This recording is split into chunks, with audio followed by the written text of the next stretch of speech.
सरकार दिल्ली के अलग अलग हिस्सों में कई सारे मंदिरों को और बौद्ध धर्म के मंदिरों को तोड़ने का प्लान बना रही है।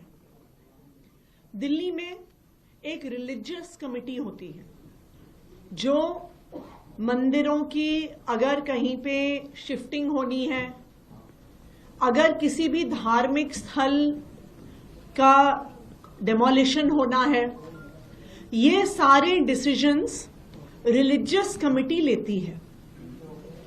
ये रिलीजियस कमेटी जब से बनी है, सुप्रीम कोर्ट के आदेश पे रिलीजियस कमेटी का गठन हुआ था। ये रिलीजियस कमेटी दिल्ली सरकार के होम मिनिस्टर के अधीन आती थी और पिछले साल तक जो भी रिलीजियस कमेटी के फैसले होते थे उसको पहले होम मिनिस्टर के सामने रखा जाता था और अगर दिल्ली सरकार के होम मिनिस्टर उसको अप्रूव करें तभी किसी प्रकार का एक्शन, किसी प्रकार की तोड़फोड़, किसी प्रकार की शिफ्टिंग किसी भी धार्मिक स्थल या मंदिर की होती थी। लेकिन पिछले साल दिल्ली के एलजी साहब ने यह आदेश दिया कि किसी भी धार्मिक स्थल का डेमोलिशन लॉ एंड ऑर्डर का मुद्दा है और लॉ एंड ऑर्डर का मुद्दा होने के नाते केंद्र सरकार के अधीन आता है और एलजी साहब के अधीन आता है। उन्होंने यह आदेश दिया कि लॉ एंड ऑर्डर का मुद्दा होने के नाते दिल्ली की चुनी हुई सरकार का, दिल्ली सरकार के होम मिनिस्टर का, दिल्ली सरकार के चीफ मिनिस्टर का इस मुद्दे से कोई भी लेना देना नहीं है। इसीलिए अब जो रिलीजियस कमेटी है वो सीधे तौर पर केंद्र सरकार के अधीन आती है। रिलीजियस कमेटी की अध्यक्षता प्रिंसिपल सेक्रेटरी होम करते हैं।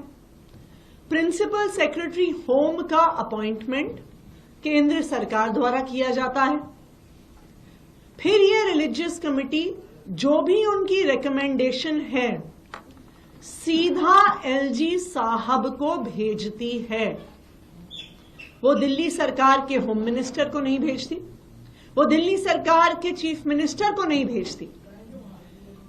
भारतीय जनता पार्टी की केंद्र सरकार द्वारा अपॉइंटेड प्रिंसिपल सेक्रेटरी होम फैसला लेता है और उस फैसले को केंद्र सरकार के नुमाइंदे एलजी साहब के पास अप्रूवल के लिए भेजता है। 22 नवंबर को रिलीजियस कमेटी की एक मीटिंग हुई, उसके ये मिनट्स हैं।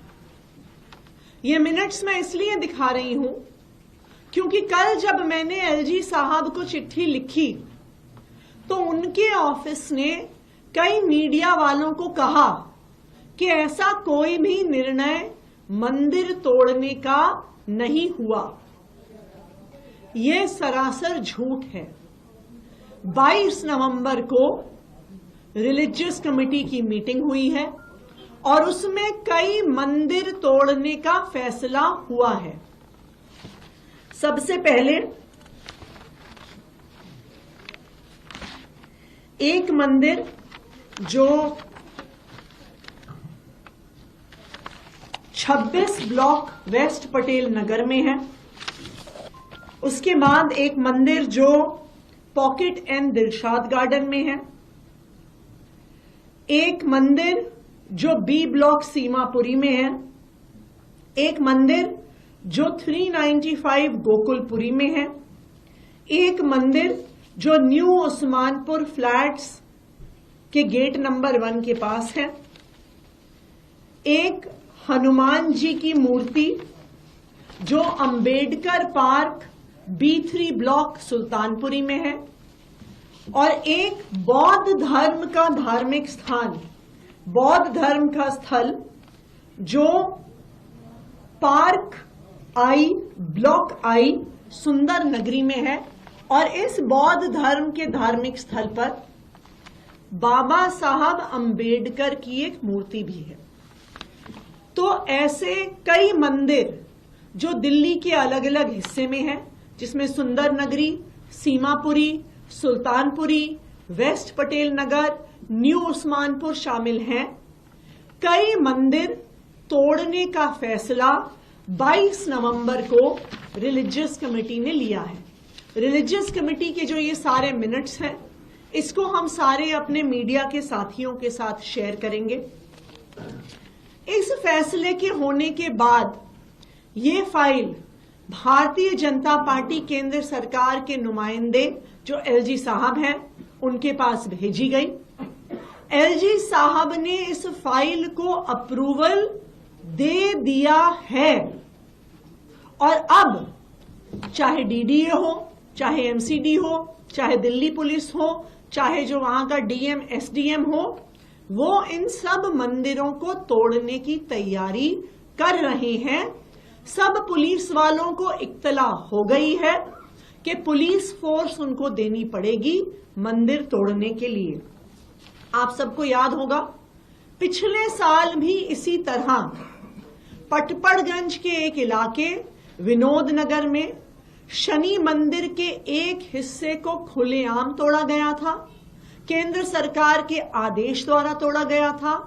पब्लिक बहुत नाराज हुई थी, सड़क पर भी आ गई थी, लेकिन केंद्र सरकार के आदेश पर दिल्ली पुलिस ने उस शनि मंदिर को तोड़ डाला था।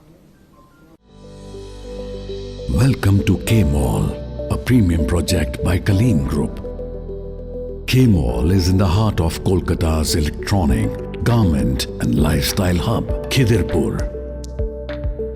K-Mall, which is designed as a world-class mall, is the outcome of endless effort of our experts, combined with modern superb techniques and new age design. Book now